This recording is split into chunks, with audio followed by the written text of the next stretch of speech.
Hi everyone, welcome to Newfoundland Dairy. This is Kessia Sebastian back in Newfoundland Dairy with another video.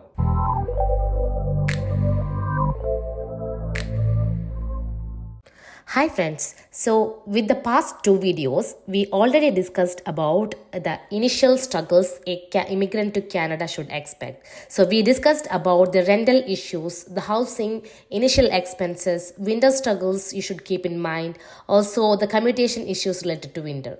And again, we covered a job market reality for a newcomer and the dependents. Also about driving license, lifestyle struggles with kids in your family, and also talked about schoolings and daycare.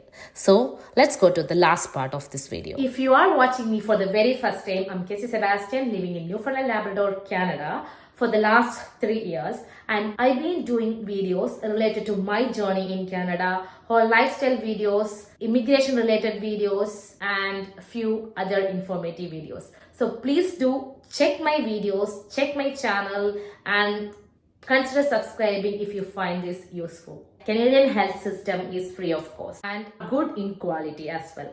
But getting through the medical system or medical services are not really easy.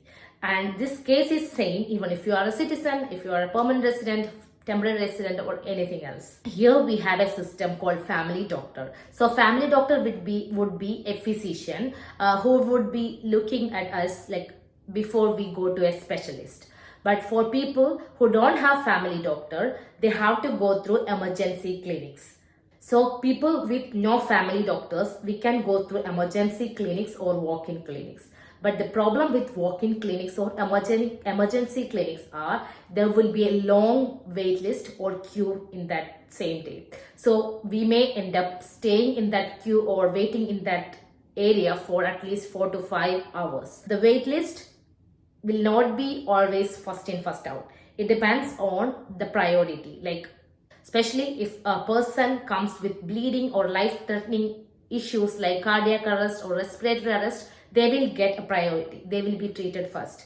So if you are a person who is there with a fever or something, you may have to wait at least 4 to 5 hours, but it's again depending on the queue in that particular day or hour. Waiting for a specialist is even more higher. It may take from months to years. For example, for us to see a neuro doctor, I think we've been waiting for a year now. From our personal experience, we waited 1.5 years to see a development pediatrician here. Similarly, the services, the paramedical services like X-ray, scanning, everything will take months of waiting. Luckily, kids do have a separate emergency clinics. So it is little bit easier for the kids to go through the emergency clinics. Still, we may end up in queue for at least 2 to 3 hours based on the day and hour of traffic. In Canada, there are limitations to get medicine through over the counter, like antibiotics. We may not be able to get antibiotics without prescription from doctor. So even if you want to treat your infection, you have to wait all this long waiting list so that you can get a prescription from doctor. Like even if you have a family doctor, in order to get your appointment for a fever may take few days. So even if you have a family doctor, in order to treat it earlier, you may go through these walk-in clinics or emergency. Basically, privatization in medical is not available in Canada except for eye checkups, dental treatments, and maybe dermatology. So as we all expect, Canada is a developed country. But we cannot say every part of Canada is really developed in terms of services and availability. Like I know people who've been in Canada and waiting for few weeks just to get their internet connection set up. So before you plan your travel, before you plan your immigration, search about the locality, know few people before you move so that it will be a little more easier and you will get proper directions before you move. I think now I have discussed a lot of points about the expenses, rent, insurances, and everything. So basically, Canada life is a little bit expensive when it comes to a newcomer, like new immigrant. We may convert this cost of grocery into our local currency and we would wonder how expensive this would be. Actually, they are expensive, but we are also paid in Canadian dollars. But still, as a new immigrant, you may not get a very high paid job immediately. So I would advise get enough money for your initial days in Canada up to the time you get settled in. And then eventually you will start saving and everything will be smoother. Being far away from your home country or home or your close people or relatives, you may have homesickness and emotional struggles as well. So this is worse for a student who would be dealing with their work, life and studies.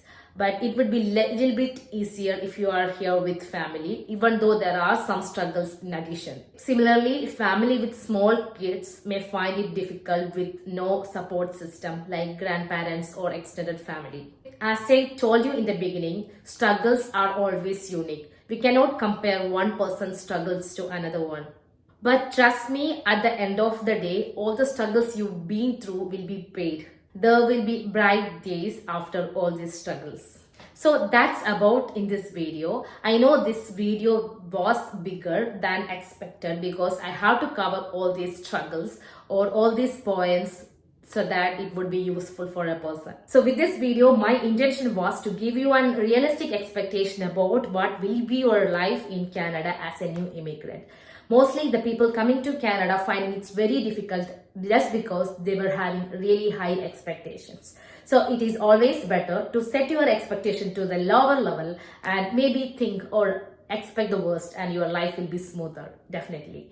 And even if you feel the struggles, trust me, all this will gonna be paid at the end of the day and you will have a brighter future, brighter days in your life here. My intention with this video was not to discourage any Canadian aspirants. I hope you get it by now. So thank you for watching. If you like this video, please do hit that like button and share to your friends and family. Please don't forget to put your comments about what was your expectation while you moved Canada or what are you expecting on the move to Canada. Thank you. Bye.